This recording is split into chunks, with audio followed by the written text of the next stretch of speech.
नमस्कार, आदाब दोस्तों। मैं हूं doctor Seema Raj, founder of Vizio eye clinic and Vizio foundation. आज हम बात करेंगे उन लेंसेज के बारे में जो हम यूज़ करते हैं कैटरेक्ट की सर्जरीज में। तो इन लेंसेज को हम कई तरह से कैटेगराइज कर सकते हैं। सबसे पहले foldable and non foldable lenses. Non foldable lenses वो होते हैं जिनका ऑप्टिक जो है वो 5 से 6 मिलीमीटर या 6.5 मिलीमीटर तक होता है। बड़ा चीरा लगाकर मोतियाबिंद को निकाला जाता है और फिर ये नॉन फोल्डेबल लेंस उसमें डाला जाता है। ऐसे सर्जरी कैंप सर्जरीज में की जाती हैं और मैं इस तरह की सर्जरीज आजकल नहीं कर रही हूँ, क्योंकि इसमें चीरा लगाने के बाद टाँके भी भरे जाते हैं। उसमें हॉस्पिटल का स्टे थोड़ा सा बढ़ जाता है और रिकवरी रेट पेशेंट की थोड़ी सी कम हो जाती है।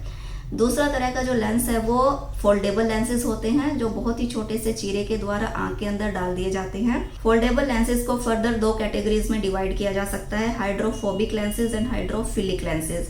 हाइड्रोफोबिक लेंसेज थोड़ी सी अच्छी क्वालिटी के लेंसेज होते हैं, जिसमें कि लेंस के पीछे झिल्ली आने के चांसेस बहुत ही कम होते हैं। कभी कभी आंखें में ऑपरेशन के बाद शुरुआत में अच्छा दिखने लगता है, लेकिन कुछ समय के बाद एक सफ़ेद रंग की झिल्ली या चादर लेंस के पीछे चढ़ जाती है। वो चढ़ती है हाइड्रोफिलिक लेंसेज के यूज़ करने के कारण, क्योंकि hydrophilic lenses water loving lenses होते हैं और इसमें पोस्टीरियर कैप्सूल ओपेसिफिकेशन या फिर सेकेंडरी कैटरेक्ट होने के चांसेस बहुत ज़्यादा होते हैं। इस अवस्था में रोशनी को सुधारने के लिए हमें लेज़र करके पीछे की झिल्ली को काटना पड़ता है, जिससे कि रोशनी हल्की साफ हो जाती है। अगर हम लेंसेज की बात करें तो इसको फर्दर और भी कई तरीके से कैटेगराइज किया जा सकता है, जैसे कि monofocal lens, bifocal lens and trifocal lens. Usually India में जो 90% लेंसेज यूज़ किए जाते हैं वो मोनोफोकल लेंसेज होते हैं। मोनोफोकल लेंसेज वो लेंसेज होते हैं जो कि सिर्फ आपको दूर का देखने में मदद करते हैं, यानी कि ऑपरेशन के बाद आपकी दूर की रोशनी काफ़ी अच्छी हो जाती है, लेकिन इंटरमीडिएट और नियर विजन के लिए आपको चश्मे की ज़रूरत रहती ही रहती है। दूसरे तरह के लेंसेज जो होते हैं वो होते हैं ट्राईफोकल या मल्टीफोकल लेंसेज। इस तरह के जो लेंसेज होते हैं इसमें डिस्टेंस, इंटरमीडिएट और नियर तीनों तरह की रोशनी आपकी क्लियर हो जाती है, लेकिन साइड इफ़ेक्ट ये है कि इसमें कलर्ड हेलोज या फिर ग्लेयर, आँख में चौंध लगना, ये बहुत ज़्यादा होता है। मल्टीफोकल लेंसेज में बेसिकली 3 तरह की इमेजेस बनती है, एक डिस्टेंस के लिए, एक इंटरमीडिएट और एक नियर के लिए। तो इस तरह के लेंसेज लगवाने के बाद हमारे ब्रेन को सीखना पड़ता है कि किसी एक इमेज को हमें साफ देखना है और बाकी की 2 इमेज को हमें इग्नोर करना है।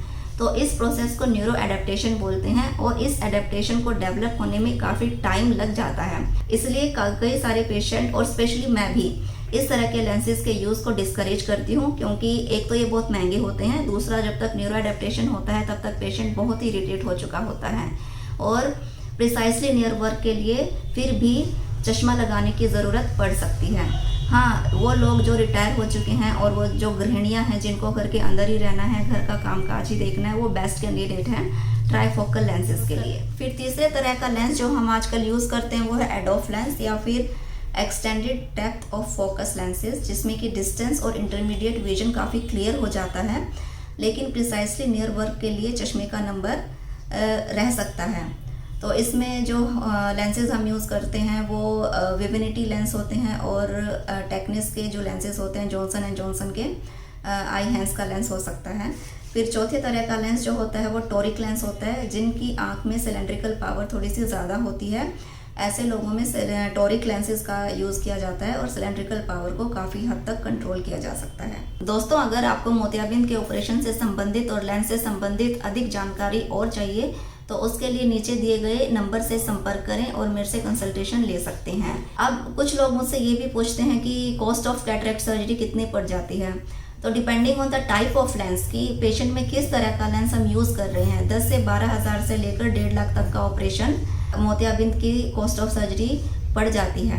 कुछ लेंसेज ऐसे होते हैं जो बिल्कुल पेशेंट को बेसिक नीड के लिए दिए जाते हैं। कुछ लेंसेज ऐसे होते हैं जो पेशेंट को उनकी सिस्टमिक कंडीशन के आधार पर हम एडवाइस करते हैं और कुछ लेंसेज ऐसे होते हैं जो पेशेंट अपने मन में अपनी विशेस को लेकर आते हैं कि मुझे इस तरह का विजन चाहिए और मुझे इस तरह का लेंस अपना लगवाना है। तो कैटरेक्ट का जो ऑपरेशन है आज की डेट में बिल्कुल ही अफोर्डेबल ऑपरेशन है। उम्मीद करती हूँ कि आपके काफ़ी सारे सवालों का जवाब मैंने इस वीडियो में दे दिया होगा। तो मेरा वीडियो पसंद आया तो मेरे वीडियो को लाइक करिए, सब्सक्राइब करिए और ज़्यादा से ज़्यादा शेयर करिए। धन्यवाद।